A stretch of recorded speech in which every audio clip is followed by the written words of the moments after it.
జిల్లా పర్యటనలో భాగంగా వినుకొండ నియోజకవర్గంలో పర్యటించిన పల్నాడు జిల్లా ఎస్పీ ఈ సందర్భంగా వినుకొండ పోలీసులు వినుకొండ బస్టాండ్ సెంటర్ నందు నిర్వహించిన కార్యక్రమంలో ఆమె ముఖ్య అతిథిగా పాల్గొని ప్రజలను ఉద్దేశించి మాట్లాడుతూ రాజకీయ గొడవలలో పాల్గొని మీ భవిష్యత్తును నాశనం చేసుకోవద్దని ప్రజలకు తెలియపరుస్తూ పల్నాడు ప్రాంతం ప్రశాంతకు మారుపేరని అటువంటి పల్నాడులో ఈ మధ్య జరిగిన ఎన్నికలలో హింసాత్మక ఘటనలు జరగడం ఎంతో బాధాకరమని ఇటువంటి పరిస్థితులలో నేను పల్నాడు జిల్లా ఎస్పీగా బాధ్యతలు చేపట్టడం జిల్లాలో ఎటువంటి హింసాత్మక ఘటనలు జరగకుండా చేపట్టవలసిన చర్యల గురించి స్థానిక పోలీసు వారికి సూచనలను ఇవ్వడం జరిగిందని సమాజంలో ఎవరైనా సరే హింసాత్మక ఘటనకు పాల్పడితే కఠినమైన చర్యలు తీసుకుంటామని కేసులు నమోదు చేసి జైలుకు పంపిస్తామని ఈ సందర్భంగా ప్రజలకు తెలియజేశారు. రాజకీయ గొడవలలో పాల్గొంటే మీకు ఎటువంటి మంచి జరగదని మిమ్మల్ని ఎవరు కూడా రక్షించాలని సమాజం పట్ల గౌరవ భావంతో మెలకాలని అన్నారు.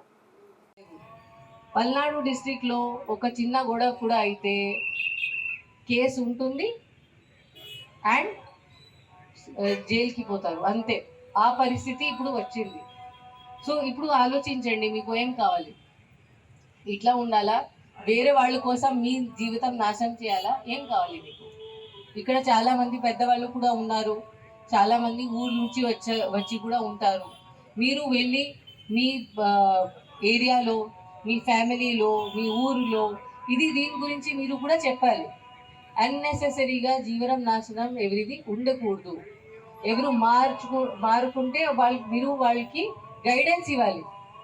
ఎట్లా మనం మన బిహేవియర్ మార్చుకోవాలి, రౌడీ అవ్వాలా ఆర్ మంచి సిటిజన్ అవ్వాలా, ఇది అందరూ ఒకసారి ఆలోచించాలి. దాని తర్వాత ఇప్పుడు ఫస్ట్ నుంచి మనం మీ అందరికీ తెలుసు దట్ సెక్షన్ 144 ఆల్రెడీ ప్లేస్లో ఉంది, మన దగ్గర కర్ఫ్యూ లాగా ఉంది. బట్ మనం ఇప్పుడు ప్రజల కోసం ఇంత పెద్దగా ఇంప్లిమెంట్ చేయలేదు. బికాజ్ దానివల్ల చాలా మంది షాప్ కీపర్స్, చిన్న చిన్న షాప్ వాళ్ళు, ఫ్రూట్ సెల్లర్, ఇట్లాంటి వాళ్ళకి చాలా నాశనం జరుగుతుంది. కాబట్టి మనం కొంచెం రిలాక్స్ అయ్యాము. బట్ ఫస్ట్ నుంచి మనం మళ్ళీ గట్టిగా ఇంప్లిమెంట్ చేస్తాము. ఎవరు బయటే ఉండడానికి అన్నెసెసరీ ఉండదు. ఫస్ట్కి ఎగ్జిట్ పోల్ వస్తుంది, మీ ఇంట్లో కూర్చొని చూడండి, బయట రావడం అవసరం లేదు. ఎవరు బయట వస్తే అండ్ కౌంటింగ్ డే కూడా మొత్తం ఖాళీ ఉండాలి, ఎక్కడ ఎవరు తిరగకూడదు. ఎవరు తిరిగితే వాళ్ళ మీద యాక్షన్ చేయడం జరుగుతుంది. నేను కేసెస్ కడతాను 144 వైలేషన్. సో నేను చాలా సీరియస్ ఉన్నాను. మన పోలీస్ డిపార్ట్మెంట్ చాలా ఇది ప్రెస్టీజ్గా తీసుకుంది. ఇప్పుడు ఇది మన పోలీస్ ప్రెస్టీజ్ విషయం అయింది. ఎవరు ఒక హోంగార్డ్, ఒక కానిస్టేబుల్ ఎవరు కూడా కాంప్రమైజ్ ఇప్పుడు చేయరు.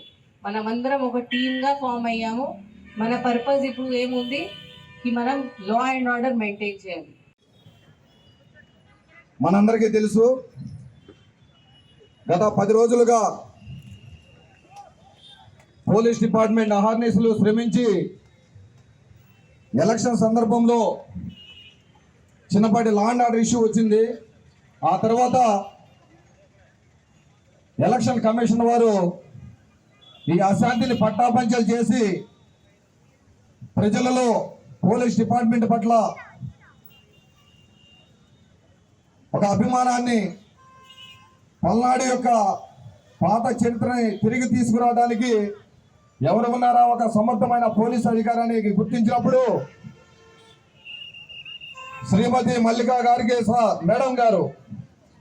మేడం గారి గురించి ప్రకాశం జిల్లాలో చేసేటప్పుడు, నేను నెల్లూరులో ఉన్నప్పుడైనా ఒక సమర్థమైనటువంటి పవర్ఫుల్ పోలీస్ ఆఫీసర్, ఎవరికి కూడా ప్రతి ఒక్క గ్రామస్తుడు కూడా ప్రతి ఒక్క నోట్లో అలా నాలుగులో భాగమైనటువంటి ఒక మంచి అధికారిని, ప్రభుత్వ ఉన్నతాధికారుల దగ్గర ఎంతో పేరు ప్రఖ్యాతులు, ప్రజల్లో ఒక మంచి నమ్మకం. మేడం గారు వస్తున్నారంటేనే శాంతి భద్రతలు విఘాతం కలిగించేవాడు ఎవడన్నా ఉన్నాడంటే వాడు ఊరు వదిలిపెట్టి పారిపోవాల్సిందే. నేనే ఒక ఎగ్జాంపుల్.